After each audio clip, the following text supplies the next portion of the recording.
आमचे अध्यक्ष श्री रवींद्र चव्हाण यांनी आगामी स्थानिक स्वराज्य संस्थांच्या निमित्ताने विभागांचे दौरे ठरवलेले आहेत।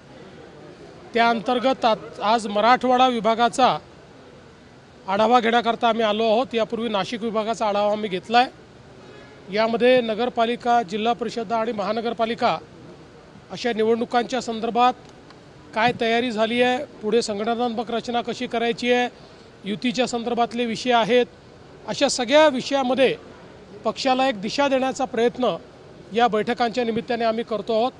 आणि आज आता इथल्या 8ही जिल्ह्यांचे सगळे आमचे पदाधिकारी हे संभाजीनगरला आलेले आहेत आणि ही बैठक आता आमची संपन्न होणार आहे। हर्षवर्धन सपकाळ यांनी आपल्यावरती टीका केली आणि असं म्हटलं आहे की नथुराम गोडसे यांनी शांत पद्धतीनं जसं गांधींची हत्या केली तसंच फडणवीस हे समाजामध्ये भांडणं लावतात। कोण आहेत ते? त्यांना त्यांच्या जिल्ह्यात नाही ओळखत कोणी आणि मी त्याच्यावर उत्तर द्यायचं? उद्धव ठाकरे उद्या मराठवाड्याच्या दौऱ्यावर येत आहेत, अंबरडा मोर्चा काढतायत। खरं म्हणजे मला असं वाटतं की उद्धव ठाकरेंनी एकदा आरशात बघितलं तर अशा प्रकारचे मोर्चे ते काढणार नाहीत। यापूर्वी सांगितलं, उद्धव ठाकरेंनी ज्या घोषणा केल्या त्यांनी 20,000 कोटी रुपयाची कर्जमाफी केली। त्याच्या 3 वर्ष आधी आम्हीही 20,000 कोटी रुपयाची कर्जमाफी केली। त्यामुळे त्यांनी काही फार मोठं केलं असं नाही।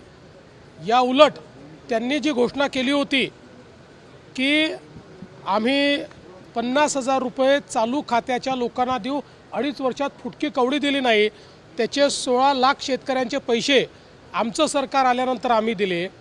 आणि आताही आम्ही 31,000 कोटी रुपयाचं पॅकेज दिलेलं आहे, ज्यातले 21,000 कोटी तर थेट शेतकऱ्यांच्या खात्यामध्ये जात आहेत। म्हणजे त्यांच्या कर्जमाफीच्या पैशांपेक्षा जास्त पैसे हे आम्ही थेट खात्यांमध्ये शेतकऱ्यांना देतो आहोत। याच्या व्यतिरिक्त 6,000 रुपये राज्याचे आणि 6,000 रुपये केंद्राचे, 12,000 रुपये वेगळे आम्ही शेतकऱ्यांना देतो आहेत। इन्शुरन्सचे पैसे आम्ही वेगळे शेतकऱ्यांना देतो आहोत।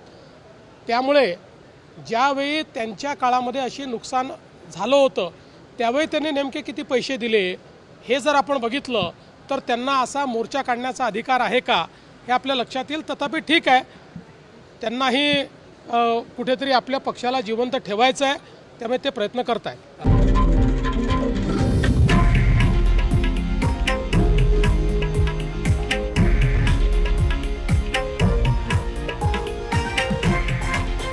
हे आहे देशातील नंबर 1 न्यूज नेटवर्क आणि आपण पाहत आहात TV9 मराठी, एकमेव।